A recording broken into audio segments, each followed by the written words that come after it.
Lucinda, How are you? I'm doing well. I'm glad to be talking to you today. I, Same here. Ready to go whenever you are. Okay. So did the sound check? Everything sounds fine? Sounds good to me. Okay. So we will get started. I'm just trying to fix my jacket here. Okay. So just start going with the questions? We have Yep. lots of okay. So women are a significant force in the entrepreneurial world. How can we position our brand for greater visibility?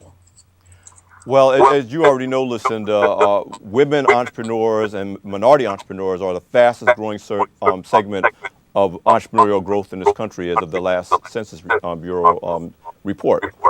The key is, what do you do to sustain those businesses, not just to launch, but to sustain?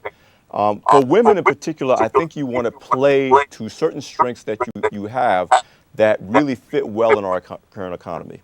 This is an economy that rewards collaboration, and women are naturally collaborative. And so your ability, whether it's with customers, clients, suppliers, to really say, let's see what we can do to really collaborate on something that really creates a win-win. It doesn't mean you're not competing, because you are, but you want to take advantage of that. The second thing is that, in my opinion, now, I debate this a lot on Twitter and Facebook. I happen to think that women are better at social media than men Okay. are. I think they like communicating, they like sharing, they like learning from others. There's no ego issue with regard to admitting what they don't know. And I think that plays to your advantage in the current economy. In fact, one of the things we're doing, we do social media sessions at the Black Enterprise Entrepreneurs Conference, which is coming up in May. And our March cover subject, Dawn Fitch of Pucallita here in New Jersey, is doing a panel because she has really done a great job of using social media to share, to collaborate, to grow her business. And I think women, in general, need to take advantage of that. I agree. I completely agree. Okay, here's another question. What is the best way to structure your family business? Lucinda, excuse me. I need Yes. you to turn your speaker down a little bit and Okay. lower your camera just a little bit. Lower the camera. Okay.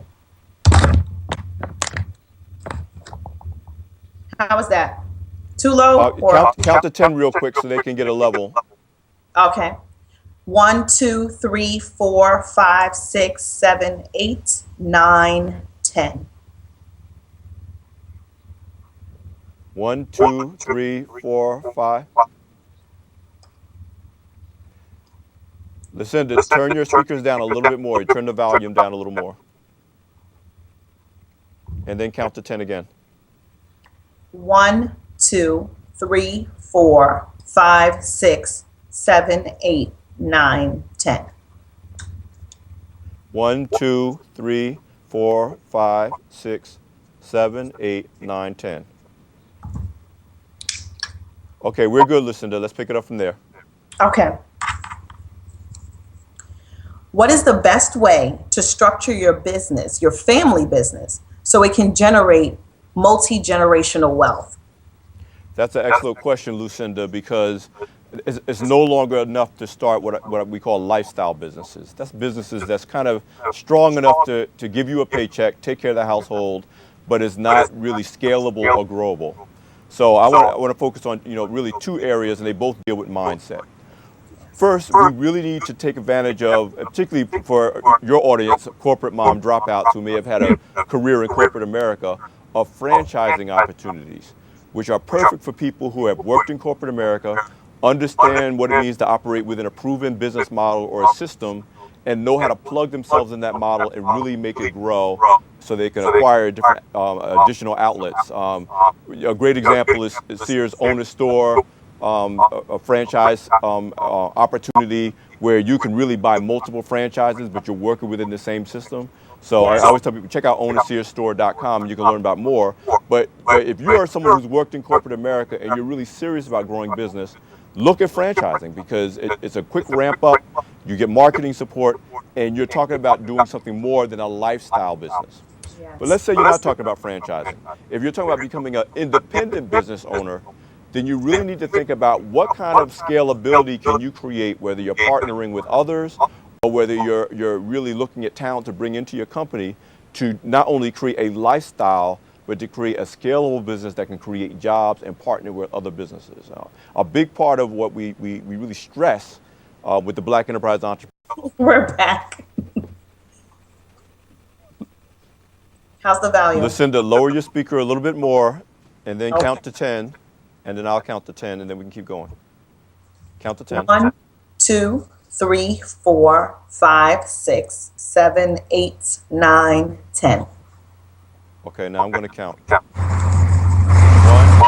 2, 3, 4. You still got to lower your speakers a little more, Lucinda. Okay, count Okay. again. 1, 2, 3, 4, 5, 6, 7, 8, 9, 10. 1, 2, 3, 4. Okay, we're good. We're good. Okay, so next question, Lucinda. Healthcare and information technology still represent big growth sectors. Do you see any emerging trends and growth opportunities that women and minority entrepreneurs are overlooking?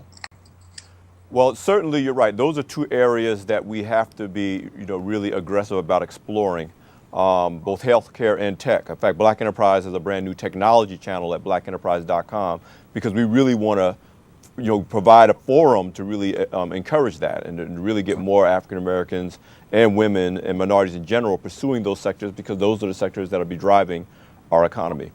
That said, what I always advise entrepreneurs to do is to get outside the box of their own experience. That's one of the reasons why we do the Black Enterprise Entrepreneurs Conference, is because you get to meet so many entrepreneurs, so many investors, including angel investors, so many people across industries, so you're just not locked into meeting people in the same industry, in the same city or state that you're in. And what we found is that when people can really get outside of their own comfort zones, then they tend to see far more opportunities. They get to meet the tech leaders, for example, that they may not even have known existed, but is right in their space. And that helps to foment the kind of creativity necessary to take advantage of opportunities, particularly in the tech and the healthcare space. Wow, excellent. So this goes to the next question. Does Black Enterprise have a preferred resource directory that can assist emerging minority mompreneurs and women entrepreneurs? We don't have a preferred resource directory, but what we've worked hard to do, and you're going to see some other things in the year to come, is to really turn the blackenterprise.com as a website and the technology and small business channels in particular as real central resources for consumers to really connect with quality women and minority-owned businesses, and for corporations to really connect with those businesses, and then for those businesses to find the resources they may need to grow, to develop, to find partners, to find contractors to do business with, to let that be like a central space so you can really connect. And so you're going to be seeing things like Small Business University and other initiatives we've been doing at blackenterprise.com to really grow resources for small business owners. Great, great. What's the best way to leverage your network? Well, I have a philosophy, and I really apply it to social media, but I really think it's true for all kinds of networking. And as my friend Brent Leary, who's a customer service management expert out of Atlanta, says, you use your social media networking to enhance your face-to-face networking. But here's what I tell entrepreneurs. The old marketing media model was broadcast, promote, sell. The new media model is listen, respond, and serve. That's whether it's your customers, your clients, potential customers, everybody who is in your circle of business operations should feel listened to, responded to, and served. And if you can really accomplish that, then you'll far more effectively market yourself and market your business and grow your business than you would with the old business model of sell, sell, sell, sell, sell, and trying to get people to pay attention to you. Wow.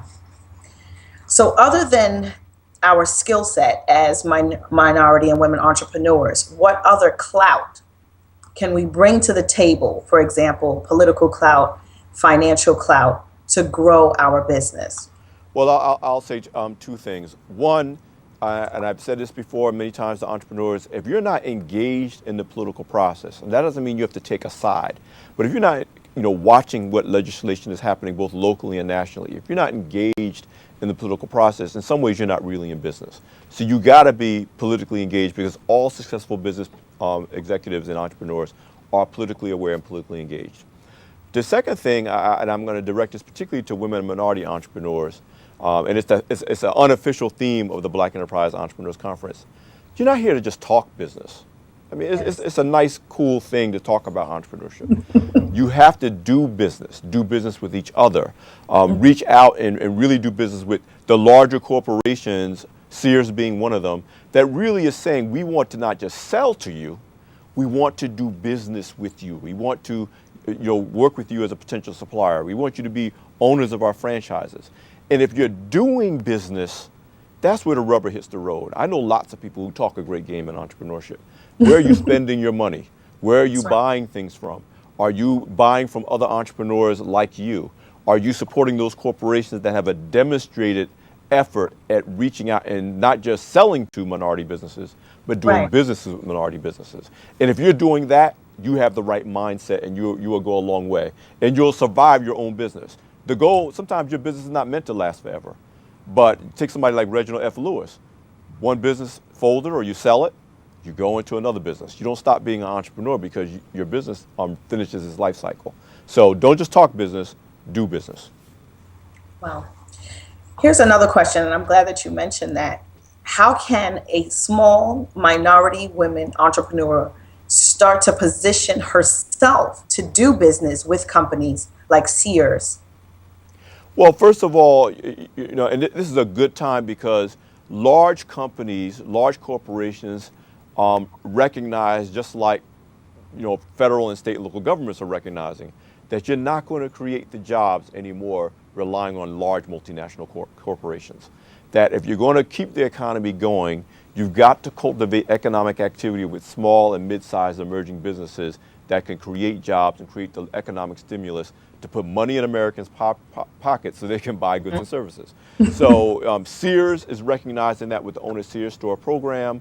There's a number of other companies that will be exhibiting at the Black Enterprise Entrepreneurs Conference that know they have a vested interest in helping to create a robust small business community, particularly in urban areas, minorities and women, so that you can enrich and empower the national economy. Right. So it's incumbent on entrepreneurs, particularly women and minority entrepreneurs, to recognize that, to aggressively pursue that, to attend conferences and events, to reach out, to look at their own systems and recognize when their game is not tight and it might need to be tightened up, so you can go to a Sears or another company and say, I am ready to do business with you.